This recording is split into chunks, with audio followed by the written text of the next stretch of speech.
ನಮಸ್ಕಾರ ವೀಕ್ಷಕರೇ, ಸುಪ್ರಭಾತ. ತಮ್ಮೆಲ್ಲರಿಗೂ ಕೆಪಿ ನಂಜುಂಡಿರವರ ಲಕ್ಷ್ಮಿ ಗೋಲ್ಡ್ಸ್ ಪ್ಯಾಲೇಸ್ ಅರ್ಪಿಸುವ ಬೃಹತ್ ಬ್ರಹ್ಮಾಂಡ ಕಾರ್ಯಕ್ರಮಕ್ಕೆ ಪ್ರೀತಿಯ ಆತ್ಮೀಯ ಸ್ವಾಗತ, ಸುಸ್ವಾಗತ.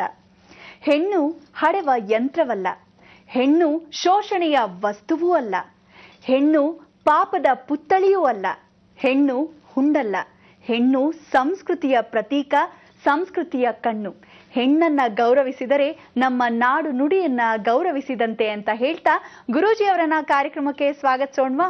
ಶ್ರೀಯುತರು ಶ್ರೀ ಸಂಪೂರ್ಣ ಸನಾತನ ಧರ್ಮ ಸಂರಕ್ಷಣಾ ಸಮಿತಿಯ ಸಂಸ್ಥಾಪಕರು ಹಾಗೂ ಶ್ರೀ ಸಂಪೂರ್ಣ ವರಮಹಾಲಕ್ಷ್ಮಿ ಮಹಾಸಂಸ್ಥಾನದ ವ್ಯವಸ್ಥಾಪಕ ನಿರ್ದೇಶಕರು, ನಮ್ಮೆಲ್ಲರ ಪ್ರೀತಿಯ ಗುರುಗಳು ಶ್ರೀ ನರೇಂದ್ರ ಬಾಬು ಶರ್ಮಾ ಗುರೂಜಿಯವರು. ಗುರುಜಿ ನಮಸ್ಕಾರ. ಬೃಹತ್ ಬ್ರಹ್ಮಾಂಡ ಕಾರ್ಯಕ್ರಮಕ್ಕೆ ಪ್ರೀತಿಯ ಸ್ವಾಗತ ಗುರುಜಿ. ತಮಗೆ ನಮಸ್ಕಾರ. ತಮ್ಮೆಲ್ಲರಿಗೂ ಆಧಾರದ ಸ್ವಾಗತ, ನಮಸ್ಕಾರ. ಗುರುಜಿ, ಇವತ್ತು ಬುಧವಾರ, ಯಾವ್ದಾದ್ರು ಸ್ಥಿರ ವಿಚಾರವನ್ನ ಇಟ್ಕೊಂಡು ಬಂದಿರ್ತೀರಾ ಅಂತ ಗೊತ್ತು. ಯಾವ ವಿಶೇಷ ಮಾಹಿತಿ ನಮ್ಗಾಗಿ ಕಾಯ್ತಾ ಇದೆ? ಎಲ್ಲ ವೀಕ್ಷಕ ಬಂದವರಿಗೆ ಪರಿಪೂರ್ಣವಾದ ಸ್ವಾಗತ ನಿಮ್ಮೆಲ್ಲರ ಬ್ರಹ್ಮಾಂಡ ಲೋಕಕ್ಕೆ. ಇವತ್ತಿನ ಆ ಬ್ರಹ್ಮಾಂಡದಲ್ಲಿ ಜಗತ್ತಿನಲ್ಲಿ ಪ್ರತಿಯೊಬ್ಬ ಮನುಷ್ಯ ಜೀವನದ ಪಾಠವನ್ನು ಕಲಿಬೇಕು ಅಂತ ಹೇಳಕ್ಕೆ ಒಂದು ಒಳ್ಳೆಯ ಸಂಸ್ಕಾರ ಇದೆ ಅಂತ ಹೇಳ್ತೀವಿ. ಅದಕ್ಕೆ ಏನು ಮಾಡ್ತಾರೆ, ಶ್ರಾವಣ ಮಾಸ ಇನ್ನೇನು ಬರ್ತಾ ಇದೆ ಅಂದಾಗ ಹಬ್ಬ ಹರಿದಿನಗಳು ಬಹಳಷ್ಟು ಮುಖ್ಯ. ಅದೇ ರೀತಿ ಭಾರತ ನಾರಿಯ ಒಂದು ಸಂಸ್ಕಾರದಲ್ಲಿ ಇವತ್ತಿನ ದಿವಸ ಒಂದು ಹಬ್ಬ ಆಚರಣೆ ನಾವು ಮಾಡಬೇಕಾದ್ರೆ ಆ ಹಬ್ಬ ಹರಿದಿನಗಳು ಹೆಣ್ಣು ಮಕ್ಕಳೇ ಮಾಡಬೇಕು ಅಂತ ಹೇಳ್ತೀವಿ. ನಾವು ಒಂದೊಂದಾಗಿ ಮಾಡ್ಕೊಂಡು ಬಂದಾಗ ಚಳಿಗಾಲದಲ್ಲಿ ಯಾವ ಹಬ್ಬ ಮಾಡಬೇಕು, ಆ ಚಳಿಗಾಲಕ್ಕೆ ಬಿಸಿ ಬಿಸಿಯಾಗಿರಬೇಕು. ಅದಕ್ಕೆ ಬೆಳಕು ಸುತ್ತು ಇದ್ದೆ ಆ ಶೆಕೆ, ಹಬ್ಬ ಆ ಬಿಸಿ ಎಲ್ಲ ಚೆನ್ನಾಗಿದ್ದಾಗ ಭಾಳ ಸಂತೋಷ. ಕ್ರಿಶ್ಚಿಯನ್ಸ್ ಎಲ್ಲ ಏನು ಮಾಡ್ತಾರೆ, ಕ್ರಿಸ್ಮಸ್ ಅಂತ ಹೇಳಿ ಕ್ಯಾಂಡ್ಲ್ಗಳು ಹಚ್ತಾರೆ. ಆ ಚಳಿಗಾಲದಲ್ಲಿ ಕ್ಯಾಂಡ್ಲ್ ಹಚ್ತಾರೆ, ಕತ್ತಲು ಜಾಸ್ತಿ ಇದ್ದಾಗ, ಬೆಳಕಿದ್ದಾಗ, ಬೆಳಕಿನ ಹಬ್ಬದಲ್ಲಿ ಹಬ್ಬ ಸ್ವಲ್ಪ ಮಟ್ಟಕ್ಕಾದ್ರೂ ಬೆಚ್ಚಗಿರಲಿ ಅಂತ. ನಿಜಕ್ಕೆ ಆಧಾರ, ಸಂಸ್ಕಾರ, ಸಂಸ್ಕೃತಿ ಎಲ್ಲವೂ ಒಟ್ಟಿಗೆ ಗೂಡಿರುತ್ತೆ. ಎಲ್ಲವೂ ಸೇರಿದಾಗ ಒಂದಕ್ಕೊಂದು ಕೋಯಿನ್ಸಿಡೆಂಟ್ ಆದಂಗೆ ಪ್ರತಿಯೊಂದು ನಿಜವಾಗ್ಲೂ ನಮಗೆ ಒಳ್ಳೆ ಬೇಸಿಗೆ ಬರುತ್ತಾ ಅಂದರೆ ಆ ಸಮಯಕ್ಕೆ ಬೇಸಿಗೆಯಲ್ಲಿ ಬಂದಾಗ ಏನು ಒಳ್ಳೆ ಚಳಿಗಾಲ ಇರತಕ್ಕಂಥ ಪದಾರ್ಥಗಳು. ಶಿವರಾತ್ರಿ ಸರಿ, ಶಿವರಾತ್ರಿ ಏನು ಚಳಿ, ಶಿವ ಅಂದರೆ ಚಳಿ ಓಡ್ ಹೋಗುತ್ತೆ ಅಂತೀವಿ. ಶಿವರಾತ್ರಿಯಲ್ಲಿ ಜಾಗರಣೆ ಮಾಡ್ತೀವಿ, ರಾತ್ರಿ ಎಲ್ಲ ಕೂತಿರ್ತೀವಿ, ಪರಮೇಶ್ವರನಿಗೆ ಅಭಿಷೇಕ ಮಾಡ್ತೀವಿ, ಆನಂದವಾಗಿರ್ತೀವಿ, ಪರಮಾತ್ಮನ ಕೃಪಾ ಕಟಾಕ್ಷ ಪಡಿತೀವಿ. ಕಾರ್ತಿಕ್ ಮಾಸದ ಹತ್ತಿರಕ್ಕೆ ಬರ್ತಾ ಬರ್ತಾ ಬರ್ತಾ ಬರ್ತಾ ನಾಗರ ಪಂಚಮಿಯಿಂದ ಪರಿವರ್ತನಾ ಸ್ವರೂಪಕ್ಕೆ ಶ್ರಾವಣ ಮಾಸದಲ್ಲಿ ನಾವು ಪ್ರಾರಂಭ ಮಾಡೋದೇ ಮೊದಲನೇ ಹಬ್ಬ ನಾಗಪಂಚಮಿ, ಭೀಮ ಅಮಾವಾಸ್ಯೆ. ಹೀಗೆ ಒಂದೊಂದಾಗಿ ಪ್ರಾರಂಭಿಸ್ಕೊಂಡು ಒಳ್ಳೆ ಹಬ್ಬಗಳನ್ನು ಆಚರಿಸ್ಕೊಂಡು ಆ ಭೀಮ ಅಮಾವಾಸ್ಯೆ ಗಂಡನ ಪೂಜೆಯನ್ನು ಮಾಡಿಕೊಂಡು, ಬಹಳ ವಿಶೇಷವಾಗಿ ಅದು ಹೊಸ ಹೆಣ್ಣುಮಕ್ಕಳು, ಹೊಸದಾಗಿ ಗಂಡ, ಹಬ್ಬಬ್ಬಬ್ಬ ನಾವು ಗಂಡನ ಪೂಜೆ ಮಾಡಬೇಕಪ್ಪ ಅಂತ ಕಾಯ್ತಾ ಇರ್ತಾರೆ. ನಿಜವಾದ ಗಂಡನ ಪೂಜೆನೂ ಭಾಳ ಜನ ಮಾಡ್ತಾರೆ. ಗಂಡನ ಪೂಜೆ ಈ ನಡುವೆ ಹೆಣ್ಣುಮಕ್ಕಳು ಭಾಳ ಚೆನ್ನಾಗಿ ಮಾಡ್ತಾರೆ. ಅಂದರೆ ಯಾವ ರೀತಿ ಅಂದರೆ ಆ ಕಾಲದಲ್ಲಿ ಸಂಪ್ರದಾಯವಾಗಿ ಕಾಲು ತೊಳೆದು ನಾವು ಹೊಸ ಬಟ್ಟೆಗಳನ್ನು ಕೊಟ್ಟು ಆ ಗಂಡನ ಆರೈಕೆಯನ್ನು ನೋಡಿಕೊಂಡು ನಿಜವಾಗ್ಲೂ ಬಹಳ ದುಡ್ದಿದ್ರಿ ಅನ್ನೋ ಪೂಜೆನೂ ಮಾಡ್ತಾಯಿದ್ರು. ಈ ಕಾಲದಲ್ಲಿ ಬೆತ್ತ ತಗೊಳ್ಳೋದು, ಪರಕೆ ತಗೊಳ್ಳೋದು, ಚೊಪ್ಪಲಿ ತೆಗೆದು ಬಿಸಾಕೋದು, ರೋಡಲ್ಲಿ ದೊಡ್ಡ ದೊಡ್ಡ ವ್ಯಕ್ತಿಗಳು, ಅವ್ರ ಹೆಸರು ಬೇಡ ಆದರೆ ಭಾಳ ಜನ ಏನೇ ಇನ್ನೊಂದು ಹೆಂಡತಿನ ಇಟ್ಕೊಂಡಿದೆಯಾ ಅಂತ ಹೇಳೋ ರೀತಿಗೆ ಪರಿವರ್ತನೆ. ಯಾಕೆ ಒಬ್ಬನ ಗಂಡ ಸಾಲದ ನಿನಗೆ, ನಿನ್ನ ಯೋಗ್ಯತೆಗೆ ಏನು ಬೇಕು ಅನ್ನೋ ರೀತಿ ಅತ್ತೆಂದ್ರೆ ಕೇಳೋ ಲೆವೆಲ್ಗೆ ಆಗೋಯ್ತು. ಅಂದರೆ ಬೀದಿ ಜಗಳವರೆಗೂ ಬಂದುಬಿಡ್ತು ಆ ಹೆಣ್ಣು ಮಕ್ಕಳ ಒಂದು ನೋವು ನಲಿವು. ಇಂಥ ಒಂದು ಸಂಪ್ರಸಾರದಲ್ಲಿ ಪ್ರತಿಯೊಬ್ಬ ಮನುಷ್ಯನೂ ಇವತ್ತಿನ ದಿವಸ ನಾವು ಹೇಗಿದ್ವಿ ಹೇಗಾದ್ವಿ ಅನ್ನೋಕ್ಕೆ ಪ್ರತಿಯೊಬ್ಬರಿಗೂ ಹೆಣ್ಣು ಮಕ್ಕಳೇ ಕಾರಣ. ಅದಕ್ಕೆ ಒಳ್ಳೆ ಹಬ್ಬಗಳ ವಾತಾವರಣದಲ್ಲಿ ಗಲಗಲ ಅಂತಿರಬೇಕು ಅಂದರೆ ಹೆಣ್ಣುಮಕ್ಳು ಇರಲೇಬೇಕು. ಆ ಹೆಣ್ಣು ಮಕ್ಕಳಿಗೆ ನೈಜ ಏನೇನು ಸ್ವಲ್ಪ ಮಟ್ಟಿಗಾದರೂ ತಿಳಿಸ್ಕೊಡ್ತಕ್ಕಂಥ ವಿಧಾನ, ಬೇಸಿಕ್ಸ್ ಆದರೂ ಗೊತ್ತಿರತಕ್ಕಂಥದ್ದು ನಾವು ಪ್ರಾರಂಭ ಮಾಡೋದು ನಾಗರ ಪಂಚಮಿಯಿಂದ. ಈ ನಾಗರ ಪಂಚಮಿಯಿಂದ, ಭೀಮ ಅಮಾವಾಸ್ಯೆಯಿಂದ, ವರಮಹಾಲಕ್ಷ್ಮಿ ಹಬ್ಬದಿಂದ, ಗಣೇಶನ ಹಬ್ಬ, ಗೌರಿ ಹಬ್ಬ, ಹೀಗೆ ಒಂದೊಂದಾಗಿ ಬೆಳೆಯುತ್ತೆ. ಪರಮಾತ್ಮನ ಕೃಪಾ ಕಟಾಕ್ಷ ಬಹಳಷ್ಟಾಗತ್ತೆ.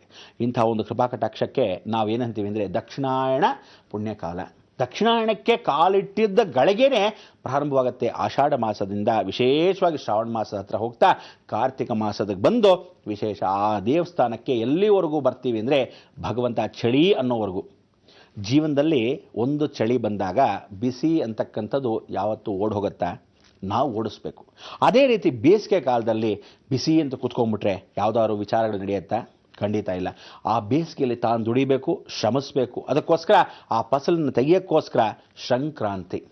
ಸಂಕ್ರಾಂತಿ ಆದ ಮೇಲೆ ಸೃಷ್ಟಿ ಅನ್ನೋದು ಮೊದಲೇ ಬಂದ್ಬಿಡುತ್ತೆ. ಸಂಕ್ರಾಂತಿ ಅಂದರೆ ಆ ಸೃಷ್ಟಿ ಹಾವನ್ನು ಓಡಿಸಿದ ಮೇಲೆ ಸಂಕ್ರಾಂತಿ ಮಾಡಿದ್ರೆ ಆ ಫಸಲು ಬರುತ್ತೆ. ಫಸಲನ್ನ ಕುಯ್ಲ್ ಮಾಡೋ ಸಮಯಕ್ಕೆ ವಿಶೇಷವಾಗಿರ್ತಕ್ಕಂಥವನು ಯಾವ ಕಾಲಕ್ಕೂ ಹೆಣ್ಣುಮಕ್ಕಳನ್ನ ನಾವು ಬಲೆ ಬೀಸಿ ಕಾಯ್ತಾ ಇದ್ದೀವಾ ಅಂಥೇಳಿ ಅಳಿಯಂದ್ರೆಲ್ಲ ಕೂತ್ಕೋಬಾರ್ದು ಅಂಥೇಳಿ ಕೆಲಸ ಮಾಡ್ರೋ ಬಾಯಿ ಮುಚ್ಕೊಂಡು ಹೆಂಡ್ತಿರನ್ನೆಲ್ಲ ಅವ್ರವ್ರ ಮನೆ ಕಳಿಸ್ಬಿಡ್ರೋ ಅಂತ ಕೆಲಸಕ್ಕೋಸ್ಕರ ಇಟ್ಕೊಂಡಿರ್ತಾರೆ. ಗಂಡು ಮಕ್ಕಳನ್ನೆಲ್ಲ ಬಯಲಿಗೆ ಕಳಿಸ್ತಾರೆ. ಆ ರೀತಿ ಹೊಲದಲ್ಲಿ ಕೆಲಸ ಮಾಡ್ತಕ್ಕಂಥ ದುಡ್ದೇವನು ಬಹಳ ಪರಿಶ್ರಮಿಸಿದ್ಯಾ, ಬಹಳ ಒಳ್ಳೆ ಕೆಲಸ ಮಾಡಿದ್ಯಾ, ಈ ಸಲ ಫಸಲು ಬಂದಾಯಿತು, ನಿಜವಾಗ್ಲೂ ಫಸಲು. ಈಗ ನೀನು ನಿನ್ನ ಹೆಂಡತಿ ಸೇರಿ ಒಳ್ಳೆ ಫಸಲನ್ನು ನಮಗೆ ತಾತ ಅಜ್ಜಿ ಅನ್ಸ್ಕೊಳ್ಳೋಕ್ಕೋಸ್ಕರ ಕೊಡ್ರಪ್ಪ ಅಂಥೇಳಿ ಅವರಿಬ್ಬರ ಒಂದು ಬಾಂಧವ್ಯ ಸಂಗಮವನ್ನು ಪರಿವರ್ತನೆ ಮಾಡ್ತಾರೆ. ನಮ್ಮ ಸಂಸ್ಕಾರ ಎಷ್ಟು ಚೆನ್ನಾಗಿದೆ ಅಂದರೆ ಮುಂದಿನ ಪೀಳಿಗೆ ವಂಶ ಉದ್ಧಾರಕರೇ ಬೇಕು ಅನ್ನೋದು ಆ ಕಾಲದಲ್ಲಿತ್ತು. ಅಂದರೆ ಗಂಡು ಮಕ್ಕಳೇ ಬೇಕು ಅಂತ. ಅದಾದ ಮೇಲೆ ಮಹಾಲಕ್ಷ್ಮಿ ಇದ್ದರೆ ಒಳ್ಳೆಯದು ಅಂತ ಹೆಣ್ಣುಮಕ್ಕಳು ಬೇಕು ಅಂದರು. ನಿಜ ಜೀವನದಲ್ಲಿ ಹೇಳಬೇಕು ಅಂದರೆ ಹೆಣ್ಣಾಗಲಿ ಗಂಡಾಗಲಿ ಸುಖ ಜೀವನ ಬಹಳ ಮುಖ್ಯ. ಎಲ್ಲದಕ್ಕೂ ಕಾರಣ ಹೆಣ್ಣು. ಅದಕ್ಕೆ ಹೆಣ್ಣು ಯಾವತ್ತು ತಾಯಾದವಳು ಹೆಣ್ಣೆ, ಸೊಸೆಯಾದವಳು ಹೆಣ್ಣೆ, ಅತ್ತೆ ಆದವಳು ಹೆಣ್ಣೆ. ಯಾವ ರೀತಿಯ ನೋಡಿದ್ರೂ ಆ ಹೆಣ್ಣು ಬಹಳ ಮುಖ್ಯ. ಅದಕ್ಕೆ ಮನೆಯಲ್ಲಿ ಒಂದು ಹಬ್ಬ ಆಚರಣೆಯಲ್ಲಿ ಯಾವ ಮನೆಯನ್ನಾದರೂ ನೀವು ನೋಡಿ, ಹೆಣ್ಣಿಲ್ಲದೆ ಇರೋ ಮನೆ ಹಬ್ಬ ಖಂಡಿತವಾಗ್ಲೂ ಚೆನ್ನಾಗಿರಲ್ಲ. ಈಗ ಶ್ರಾವಣ ಮಾಸ ಬಂದ್ಬಿಡ್ತು, ಆಷಾಢ ಮಾಸ ಹೋಗಿರೋಳು ವಾಪಸ್ ಬೇಗ ಬಂದ್ಬಿಟ್ರೆ ಸಾಕಪ್ಪ. ಹಬ್ಬಗಳ ವಾತಾವರಣ ಆನಂದ ಅಳಿಯನಿಂದ ಸ್ಟಾರ್ಟ್ ಆಗಿ ಅತ್ತೆಗೆ ಒಂದು ಸ್ವಲ್ಪ ಬಂದುಬಿಟ್ಲು ನೋಡೋ ತಿರುಗಿ ಇರಲಿ ಬಿಡು ಹಬ್ಬ ಆಚರಣೆ ಶುರು ಮಾಡ್ಕೊಳ್ಳೋಣ, ಕೆಲಸನಾದರೂ ಮಾಡಲಿ ಅಂತ ನಾನಂತೂ ಒಬ್ಬಳೇ ಮಾಡಿ ಸಾಕಾಗಿತ್ತು, ಬರಲಿ ಒಂದು ಕೆಲಸದವಳು ಅಂತ ಇಂಡೈರೆಕ್ಟಾಗಿ ಅಂದ್ಕೊಂಡ್ರು ಅನ್ಕೋಬೋದು. ಆ ರೀತಿ ಜೀವನ ನಡ್ಕೊಂಡು ಹೋಗಬೇಕು. ಪ್ರತಿಯೊಬ್ಬಳು ಇವಳು ಹೆಣ್ಣಾದ್ರೂ ಇನ್ನೊಬ್ಬಳು ಹೆಣ್ಣನ್ನು ಮನಸ್ಸನ್ನು ಅರ್ಥ ಮಾಡ್ಕೊಳ್ಳೋರು ಎಷ್ಟು ಜನ ಇದ್ದಾರೆ. ಅದೇ ರೀತಿ ಇವಳು ನಾನು ಈ ಸ್ಥಳದಲ್ಲಿ ಕೂತಿದ್ರೆ ಇವಳ ಮನೋಭಾವನೆ ನಾನು ಅರ್ಥ ಮಾಡ್ಕೋಬೇಕು ಅನ್ನೋದು ಅವಳಿಗೂ ಸ್ವಲ್ಪ ಬಂದಿದ್ರೆ ಎಷ್ಟು ಮಟ್ಟಿಗೆ ಇರ್ತಿತ್ತು. ಅದಕ್ಕೆ ಜೀವನ ಅನ್ನೋದು ಹೆಣ್ಣು ಮಕ್ಕಳಿಂದಾನೇ, ಒಳ್ಳೆಯದಾದರೂ ಹೆಣ್ಣು ಮಕ್ಕಳಿಂದಾನೆ, ಕೆಟ್ಟದಾದ್ರೂ ಹೆಣ್ಣು ಮಕ್ಕಳಿಂದಾನೆ. ಅದಕ್ಕೆ ಆ ಹೆಣ್ಣು ಮಕ್ಕಳು ಅಂತಕ್ಕಂಥದ್ದು ನಮ್ಮ ಭಾರತ ದೇಶದಲ್ಲಿ ಸಾಕಷ್ಟಿದ್ದಾರೆ. ಅದಕ್ಕೆ ಆ ಕಾಲದಿಂದ ಈ ಕಾಲದವರೆಗೂ ಮುಂದಿನ ಕಾಲಕ್ಕಂತೂ ಸಿಕ್ಕಾಪಟ್ಟೆ ಹೆಣ್ಮಕ್ಳು ಜಾಸ್ತಿ ಆಗ್ತಾರೆ. ಇದು ಕಾಲಾಯ ತಸ್ಮೆ ನಮ್ಮಂಥ ಕಾಲಚಕ್ರ ತಿರುಗಿಸುತ್ತೆ. ಜೀವನದಲ್ಲಿ ಯಾವ ದೇವಿ ನೋಡಿ, ಹುಟ್ಟುತ್ತಾ ಸೃಷ್ಟಿ ಮೂಲವನ್ನು ನೋಡಿ, ಜಗನ್ಮಾತೆ ಹೆಣ್ಣೆ ಆಗಿದ್ದಾಳೆ, ವಿದ್ಯೆಯನ್ನು ಹೇಳ್ಕೊಡೋ ಸರಸ್ವತಿನೂ ಹೆಣ್ಣೆ ಆಗಿದ್ದಾಳೆ, ಕಾಂಚನವನ್ನು ಕಾರ್ಯಸಿದ್ಧಿ ಮಾಡೋಕ್ಕೂ ಹೆಣ್ಣೆ ಆಗಿದ್ದಾಳೆ, ಶಕ್ತಿಯನ್ನು ಕೊಡ್ತಕ್ಕಂಥವಳು ಹೆಣ್ಣೆ ಆಗಿದ್ದಾಳೆ, ಇಡೀ ಜಗತ್ತಿನ ಒಂದು ವಿದ್ಯಾಭ್ಯಾಸವನ್ನು ಕೊಡ್ತಕ್ಕಂಥ ಹೆಣ್ಣು, ಜ್ಞಾನಶಕ್ತಿನ ಕೊಡ್ತಕ್ಕಂಥ ಗಾಯತ್ರಿನೂ ಹೆಣ್ಣಾಗಿದ್ದಾಳೆ.